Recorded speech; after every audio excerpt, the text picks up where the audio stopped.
కోస్తాంధ్రలో అయితే ఏమి, ఉభయ గోదావరి జిల్లాలో అయితే ఏమి, విశాఖ ప్రాంతం అయితే ఏమి, ఏజెన్సీ ప్రాంతం అయితేనేమి, ఇలా అన్ని దాదాపుగా మునిగిపోయాయి. లక్షల ఎకరాలలో పంట నష్టం జరిగింది. వేల కోట్ల ఆస్తి నష్టం కూడా జరిగింది. అసలే మన రాష్ట్రంలో రైతాంగం మొత్తం చితికిపోయి ఉన్న పరిస్థితి. చితికిపోయి ఉన్న రైతుల మీద మళ్ళీ పిడుగుపడ్డట్టు అయింది. ఆంధ్ర రాష్ట్రంలో రైతులకు విలువ లేదు, పండించిన పంటకి గిట్టుబాటు ధర లేదు. గత 5 సంవత్సరాలుగా రైతులు వైసీపీ సర్కార్లో జగన్మోహన్ రెడ్డి గారు చేసిన నిర్లక్ష్యంలో ఎంత చితికిపోయి ఉన్నారో అందరం చూసాం.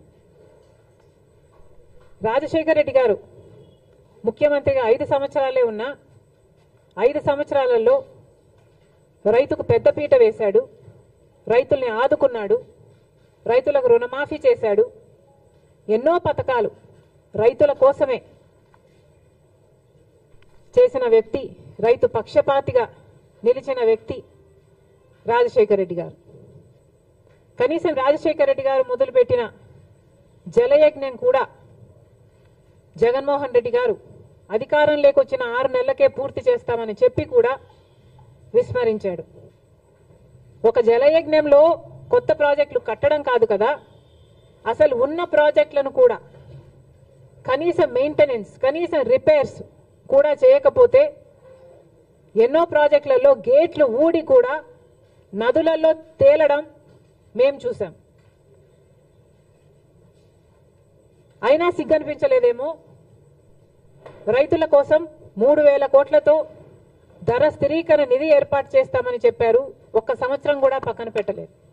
4,000 కోట్లతో రైతులు పంట నష్టపోతే నష్టపరిహారం కింద పక్కన పెడతామన్నారు. 1 సంవత్సరం కూడా పెట్టలేదు. రాజశేఖర రెడ్డి గారు ఉన్నప్పుడు ఇన్పుట్ సబ్సిడీ అయితేనేమి, లేకపోతే డ్రిప్ మీద సబ్సిడీ అయితేనేమి, యంత్రాల మీద సబ్సిడీ అయితేనేమి, ఇలా ఎన్నో ఇచ్చి ఆదుకుంటే ఏది ఇవ్వకుండా రైతుల్ని ఘోరంగా ముంచేయడం గత 5 సంవత్సరాలుగా.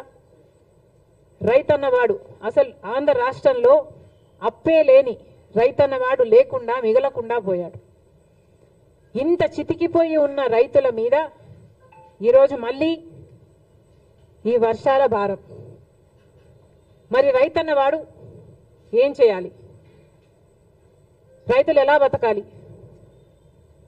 ఇప్పుడు ముఖ్యమంత్రిగా చంద్రబాబు గారు ఉన్నారు. కూటమి సర్కార్ అధికారంలో ఉంది. మరి ఇప్పుడు కూడా రైతుల్ని ఆదుకోకపోతే ఆంధ్ర రాష్ట్రంలో అసలు రైతులే మిగలరు. ఇప్పటికే ఒక రోజే 10 సెంటీమీటర్లకు పైగా వర్షాన్ని ఎదుర్కొన్న ప్రాంతాలు ఎన్నో ఉన్నాయి. అసలు చాలా మటుకు రైతులు మళ్ళీ పంట వేసుకోలేని పరిస్థితిలో కూడా ఉన్నారు. అంటే మట్టి పుడుకుపోయి, అంటే వేసిన పంట నష్టపోవడం ఒక ఎత్తు అయితే, మళ్ళీ ఈ వర్షాలు అయిపోయిన తర్వాత పంట వేసుకోలేని పరిస్థితులు కూడా ఎంతో మంది రైతులు ఎదుర్కొంటున్నారు. మరి ఇలాంటి వాళ్ళ పరిస్థితి ఏమిటి? మళ్ళీ చెప్తున్నాం, కూటమి సర్కార్ అధికారంలో ఉంది. చంద్రబాబు గారు ముఖ్యమంత్రిగా ఉన్నారు. ముఖ్యమంత్రిగా ఉన్న చంద్రబాబు గారు మన రైతుల గురించి, వాళ్ళ పరిస్థితిని గురించి ఆలోచించాల్సిన అవసరం ఉంది. రైతులను ఆదుకోవాల్సిన అవసరం ఉంది. కూటమి సర్కారు అధికారంలో ఉంది.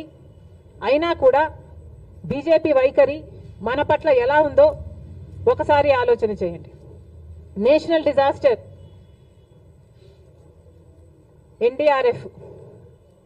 ఎన్డీఆర్ఎఫ్ బలగాలు మన రాష్ట్రాలకి ఎంతమంది వచ్చారు, ఎంతమందిని ఆదుకున్నారు? ఇదే వర్షాలు